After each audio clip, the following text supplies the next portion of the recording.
Hello दोस्तों, कैसे हैं आप लोग। दोस्तों, मैं हूं आपका ड्रीम फॉरेन बडी और मैं आ गया हूं कुछ क्वेश्चंस लेके। बट आज का ये वीडियो कंप्लीटली डेडिकेटेड है पूनम जी के लिए। पूनम जी मुझसे लगातार मेरी वेबसाइट पे बात कर रही हैं और उनके पास इतने सारे क्वेश्चंस हैं। मैं उनको समझा समझा के थक गया हूँ कि Poonam ji, you don't need to worry about anything. ये बहुत स्ट्रेट फॉरवर्ड वीज़ा होता है, dependent skilled worker dependent visa. But उनके पास इतने सारे क्वेश्चंस हैं।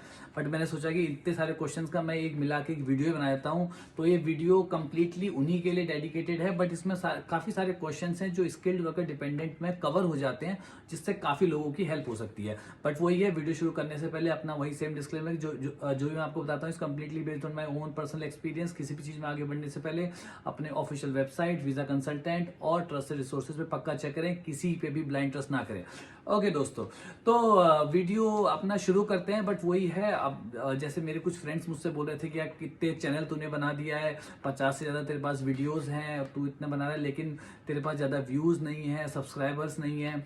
और तू ऐसा कर, तू जो यूके के जो सब लोग कर रहे हैं कि यूके के पूरा ब्यूटीफुल कितना यूके है, क्या कुछ तुम लोग करते हो, डेली की एक्टिविटी, वो सब चीज़ें डाल और जिससे जो एंगेजमेंट है वो बढ़ता है। तो लेकिन फिर भी मेरा दोस्तों मानना वही है कि मैंने ये चैनल बनाया है जो लोगों की एक्चुअल रिक्वायरमेंट है, जो लोग प्रॉब्लम में हैं, जो लोग इस कंफ्यूजन में ज़्यादा रहते हैं। जो एक सिंपल सी चीज़ है यूके वीज़ा, बट उसमें इतना डिफिकल्टी है।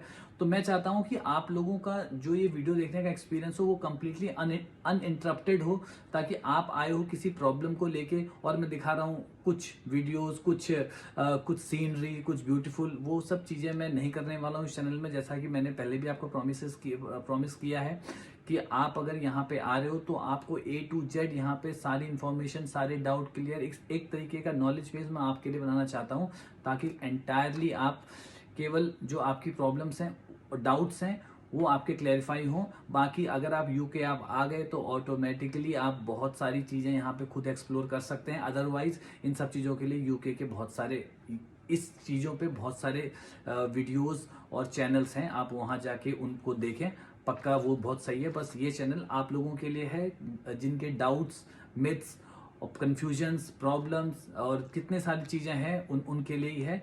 तो मैं उसको कभी भी डिस्टर्ब नहीं करूंगा। छोटे मोटे शॉर्ट्स जो हैं वो मैं डालता रहूंगा, यूट्यूब शॉर्ट्स जो होते हैं, बट जो मेन वीडियोस हैं वो हमेशा वही रहेंगे। एनीवेज, तो दोस्तों ये मैं शुरू करता हूँ वीडियो। पूनम जी का पहला क्वेश्चन है कि मेरे हस्बैंड पहले से ही स्किल्ड वर्कर वीजा में है, यूके में है, जनवरी में चले गए थे और उनके जो COS है उसमें मेंटेनेंस टिक नहीं है। ओके, तो नो है। ओके, लेकिन उनके पास पहले से 700 पाउंड अकाउंट में पड़े हुए हैं और जो उन्होंने बैलेंस रखा हुआ है लास्ट 28 डेज से, तो और वो फंड में अप्लाई करने के लिए, मतलब वो हम अप्लाई कर सकते हैं। तो ठीक है, अगर आपके पास मेंटेनेंस फंड टिक नहीं है तो भी इन केस में आप और आपके डिपेंडेंट को मिला के 600 होने चाहिए, और 600 होने चाहिए और आपके पास तो 700 पड़े हुए हैं, तो इट्स मोर देन इनफ। आराम से आप अप्लाई करो, घबराओ मत, किसी भी चीज में कुछ भी आपको करने की जरूरत नहीं है। और 600 pound is more than enough, आप अप्लाई करो। आपकी सारी जो वो जो क्राइटेरिया है मेंटेनेंस फंड का वो सेटिस्फाई हो जाता है। और इसके साथ में एक पॉइंट और ऐड कर देता हूं दोस्तों, वो आपका ऐसा नहीं है कोई सेविंग बैंक अकाउंट है जिसको आपको टच नहीं करना है, कोई ट्रांजैक्शन नहीं करना है, उसमें 600 रहने चाहिए, ऐसा कुछ नहीं है। आप अपना नॉर्मल बैंक अकाउंट जिसमें ट्रांजेक्शन होते हैं वही रखो, अपने जो ट्रांजेक्शन आपको करने हैं वो करो, बट 600 से नीचे नहीं आना चाहिए। यानी जो अमाउंट जो यूके होम ऑफिस ने आपको कहा इतना होना चाहिए मेंटेन, उससे नीचे नहीं जाना चाहिए। बाकी आप नॉर्मल अकाउंट रखो, ट्रांजैक्शन करो, सब करो, बट मेक श्योर दैट कि लास्ट 28 डेज में उससे नीचे वो एक बार भी नहीं जाना चाहिए। ओके, वो पक्का ध्यान रखें। और ये आप नॉर्मल अकाउंट भी कोई भी यूज कर सकते हो।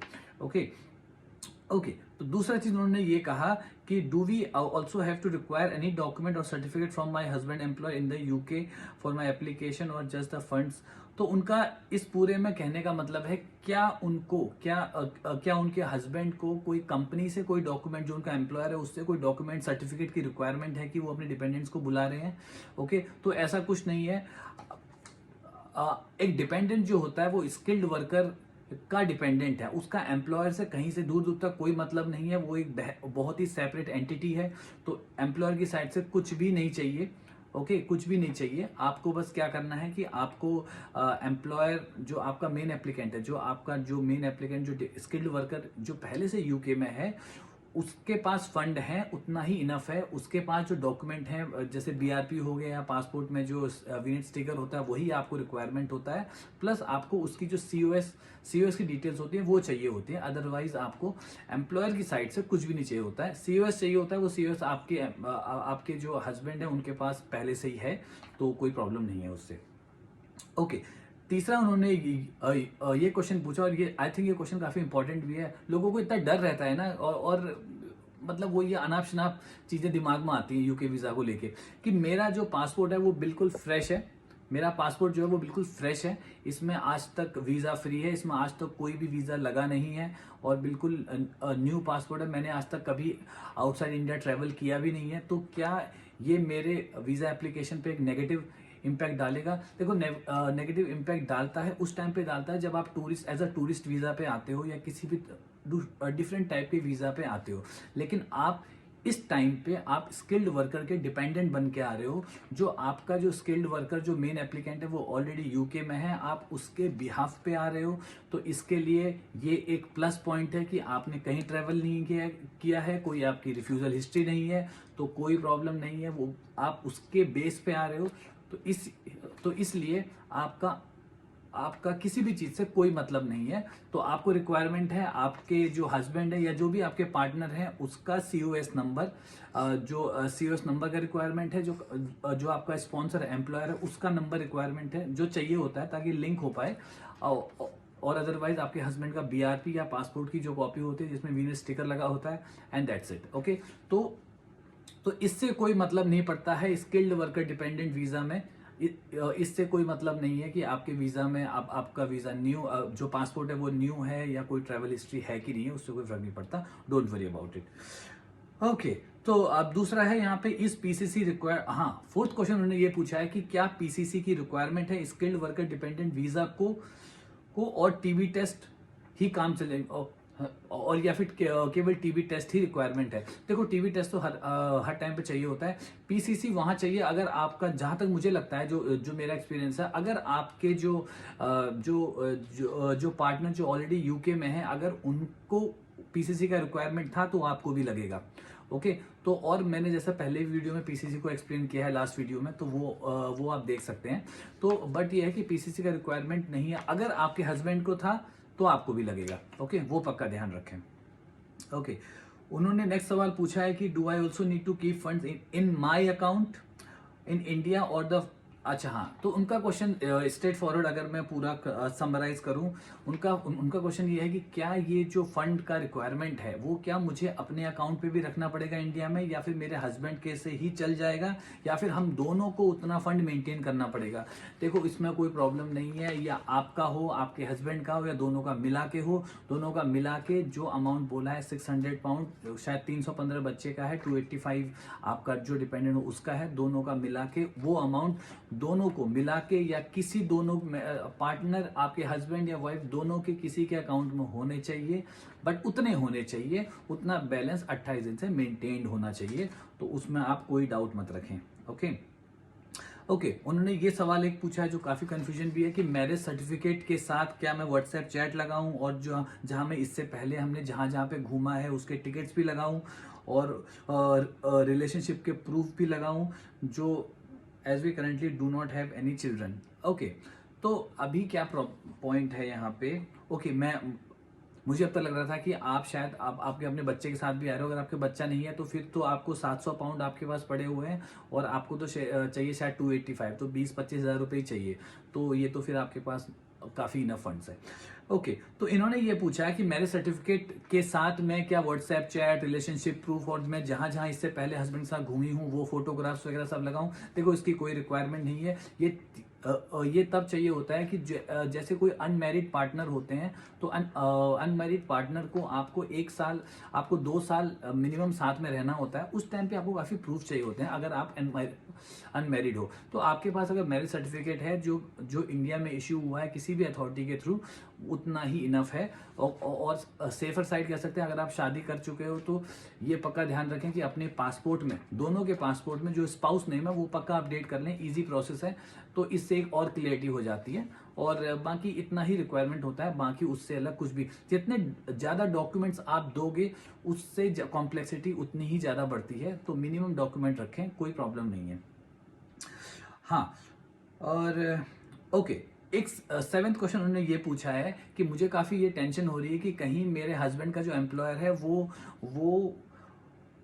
वो ये बोले कि नहीं नहीं आप अपने डिपेंडेंट को नहीं बुला सकते हो। कहीं एम्प्लॉयर ये बोले कि आप अपने डिपेंडेंट को नहीं बुला सकते हो। देखो, ये एम्प्लॉयर का कोई कंसर्न है ही नहीं इसमें। कहीं से आप as a skilled worker dependent हो, एम्प्लॉयर का दूर दूर तक इससे कोई भी रिलेशन नहीं है। तो आपको इसमें कुछ भी घबराने की जरूरत नहीं है। आपका स्किल्ड वर्कर जो आपके हस्बैंड है या आपके जो पार्टनर है वो आपको बुलाने के लिए एग्री होने चाहिए, ये रिक्वायरमेंट है। अदरवाइज दूसरा कोई रिक्वायरमेंट नहीं है। Don't worry about it. Okay, तो उन्होंने ये बोला है कि जब आपने, ओके, नेक्स्ट सवाल उन्होंने ये पूछा है कि जब आपने अपनी लवली वाइफ और क्यूट डॉटर का जब आपने वीजा अप्लाई किया था तो आपने डॉक्यूमेंट्स क्या क्या सबमिट किए थे। ओके, तो पहला सवाल तो ये हो गया। उनके क्वेश्चंस बहुत सारे हैं। तो पहला सवाल तो ये था कोई डॉक्यूमेंट, तो मैं आपको फिर से एक बार क्लैरिफाई कर दूं, टीबी टेस्ट तो रिक्वायरमेंट होता ही है, इंग्लिश टेस्ट की कोई रिक्वायरमेंट होती नहीं है। ओके, तो टीबी टेस्ट का जमा किया था मैंने, बच्चे का बर्थ सर्टिफिकेट जमा किया था और अपना पासपोर्ट जमा किया, अपना पासपोर्ट का स्कैन कॉपी दिया था और प्लस बीआरपी भी दे दिया था मैंने सेफर साइड, और बैंक स्टेटमेंट जमा कर दी थी, मैरिज सर्टिफिकेट जमा कर दिया था, एंड दैट्स इट। इतना ही इनफ होता है, ज़्यादा डॉक्यूमेंट देने नहीं है। मैं आपको फिर बता रहा हूँ कि यूके होम ऑफिस आपका वीज़ा एक्सेप्ट करने के लिए बैठा है, रिजेक्ट करने के लिए नहीं। तो वो चाहते हैं आप आओ, बट द थिंग इज आप जेन्युइन होने चाहिए। ओके ओके, उन्होंने ये, अच्छा, उन्होंने एक और बताया है कि आपने क्या कोई कवर लेटर बनाया था, cover letter also you issued. Okay, did you submit any cover letter, कि high commission, UK high commission को आपने कोई कवर लेटर भी दिया था क्या, लिख के कोई कवर लेटर दिया था। देखो, उसकी कोई रिक्वायरमेंट होती नहीं है, कवर लेटर कुछ नहीं है। ओके, बट हाँ, जब आप वीजा एप्लीकेशन फॉर्म भरते हैं, लास्ट ऑप्शन एक देता है, बड़ा सा टेक्स्ट बॉक्स आपको देगा कि क्या आप यहाँ पे कुछ मेंशन करना चाहते हैं। तो अगर आपको लगता है कि कुछ आप लिखना चाहते हो, एक्सप्लेन करना चाहते हो, तो वो आप वहाँ पे मेंशन कर सकते हो वीजा एप्लीकेशन फॉर्म भरते टाइम, कि वो मतलब वो कहते हैं कि कुछ भी आपको मेंशन करना है, तो वहाँ पे आप कर सकते हो। उतना इनफ होता है। अगर आपको कुछ लगता है कि कुछ मुझे बताना है वहाँ पे जो यहाँ पे नहीं, मैं पूरे फॉर्म में नहीं बता पाई, तो वहाँ पे आप पक्का एक्सप्लेन कर सकते हो। उतना मोर देन इनफ है। ओके, तो उन्होंने कहा कि अगर आप कंफर्टेबल हो ये शेयर करने में कि आपने, ओके, फिर उन्होंने वही क्वेश्चन रिपीट कर दिया कि आपने अपना यूके बैंक का स्टेटमेंट जमा किया था या अपनी वाइफ का इंडियन जो इंडियन बैंक है वो सबमिट किया था। वैसे मैंने अपना यूके का सबमिट किया था, बट आप कोई सा भी कर सकते हो, कोई प्रॉब्लम नहीं है उसमें, कंफ्यूजन ना रखें ज़्यादा। ओके, फिर उन्होंने ये कहा कि अच्छा, नेक्स्ट क्वेश्चन ने ये पूछा जो बैंक स्टेटमेंट है वो किस फॉर्मेट में होनी चाहिए, बैंक से प्रिंट आउट, बैंक से साइन करवा के मेरे हस्बैंड फिर हार्ड कॉपी भेजेंगे और वो मैं सबमिट करूँ, या कैसा चलेगा। देखो, एक ऑनलाइन बैंक स्टेटमेंट निकलती है नेट बैंकिंग के थ्रू, आप उसको सबमिट कर लो। जो पीडीएफ फॉर्मेट है उसको प्रिंट आउट निकालो। बस ध्यान रहे उसमें आपके जो भी हस्बैंड है या वाइफ है उनका फुल नेम होना चाहिए, और जो बैंक का जो कोड है, जो बैंक का कोड है, बैंक का नाम है, वो सब कुछ प्रॉपर, बैंक की डिटेल्स प्रॉपर होनी चाहिए, which is more than enough. तो आप किसी का भी यूज़ करो, पीडीएफ फॉर्मेट में यूज़ करो, ऑनलाइन स्टेटमेंट यूज़ कर लो, बाकी वो सही है, वो जेन्युइन होना चाहिए, दैट्स इट। ओके, उनको अगर लगता है तो वो क्रॉस वेरीफाई कर भी लेते हैं, बट आपको फिलहाल पीडीएफ फॉर्मेट में ही आप जमा कर लो, उतना मोर देन इनफ है। ओके, कोई कवर लेटर जोड़ना है या फिर डॉक्यूमेंट सीधे स्ट्रेट अवे अपलोड कर दूं। देखो, जब भी आप वीजा एप्लीकेशन फिल कर देते हो, फिल करने के बाद आपको वीएफएस में अपॉइंटमेंट बुक करना पड़ता है। उसी टाइम पे आप वीएफएस की वेबसाइट में जाके सारे डॉक्यूमेंट अपलोड कर सकते हो। तो जहां जहां डॉक्यूमेंट बताए गए हैं उस जगह पे अपलोड कर दो, और ये मैंडेटरी नहीं है कि जहां उन्होंने बताया हुआ है यहाँ ये चीज़ें अपलोड करो वहीं करना है, आप कहीं भी कर दो, वो एक बंडल में ही जाता है, उसकी कोई प्रॉब्लम नहीं है। डॉक्यूमेंट आप अपलोड कर लो, और अपलोड करने के बाद आप सबमिट करके जो अपॉइंटमेंट स्लिप है, वो अपडेटेड अपॉइंटमेंट स्लिप जिसमें आपके डॉक्यूमेंट मेंशन होने चाहिए, वो पक्का प्रिंट आउट निकाल के वीएफएस में वही लेके जाएं, क्योंकि वही अपॉइंटमेंट स्लिप में आपको पता चलता है कि आपने एक्चुअल में वीएफएस की ऑनलाइन वेबसाइट में क्या क्या डॉक्यूमेंट अपलोड किए हैं। ओके, तो वो एक है। लास्ट क्वेश्चन उन्होंने ये भी बोला है कि जो मेरा सर्टिफिकेट जो मेरा मैरिज सर्टिफिकेट है वो चंडीगढ़ में इशू हुआ है। जो यूनियन टेरिटरी ऑफ चंडीगढ़ है वो इंडिया की यूनियन टेरिटरी है। तो अब लेकिन सब लीगल फॉर्मेलिटीज हो गई हैं और वो लेमिनेटेड भी है। क्या मैं लेमिनेशन रिमूव करके उसको सबमिट करूं? देखो, इंडिया में कहीं पे भी मैरिज सर्टिफिकेट बना हुआ हो वो वैलिड है, इसके लिए कोई डाउट मत रखें। और लेमिनेशन कोई ज़रूरत नहीं है। एक प्रिंट आउट, एक उसको स्कैन कराएं, उसका जो कॉपी है वो निकालें, अपलोड करें, उसको स्कैन करके पीडीएफ फॉर्मेट में अपलोड कर दें वीएफएस में। इतना ही इनफ है। मैरिज सर्टिफिकेट कोई भी आपसे मांगने वाला नहीं है, ना वीएफएस ना इमिग्रेशन, किसी भी टाइम पे आपको कोई भी मैरिज सर्टिफिकेट मांगने वाला नहीं है। तो इतना पक्का ध्यान रखें। जो भी है उसको, जो भी सर्टिफिकेट आपके पास है, लैमिनेशन मत हटाना प्लीज। तो लैमिनेशन हटाने की जरूरत नहीं है। उसको स्कैन करें, पीडीएफ फॉर्मेट में लें और उसको वीएफएस की वेबसाइट में अपलोड करें, which is more than enough. इतना ही काफी होता है प्रूफ करने के लिए। ओके, तो ये थे उनके क्वेश्चंस। आई नो काफी लंबा हो गया, लेकिन इसमें काफी कुछ स्किल्ड वर्कर डिपेंडेंट के लिए क्वेश्चंस जो हैं वो काफी क्लियर हो रहे हैं। तो मुझे लगा कि पूरा बता देना चाहिए ताकि काफी लोगों की हेल्प हो। तो थैंक यू पूनम जी इतने सारे क्वेश्चंस हमको देने के लिए। बट आप टेंशन ना लें। और प्लस अगर आपको टेंशन होती तो मैंने आपको बताया है कि आप मेरे इंस्टाग्राम में आ सकते हैं, वहां पे हम बात कर सकते हैं। फॉर्म भर रहे हैं तो सब चीजें हम साथ में भी कर सकते हैं, कोई प्रॉब्लम नहीं है। But let me tell you, it's a very straightforward process.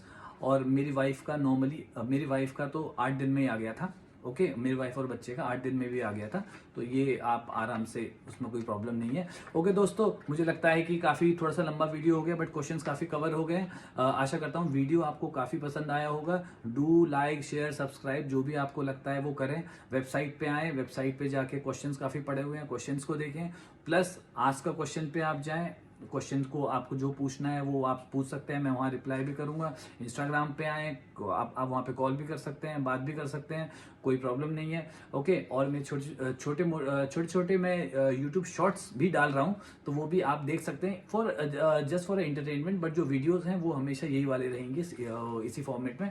Okay दोस्तों, थैंक यू वेरी मच। मिलते हैं नेक्स्ट वीडियो पे।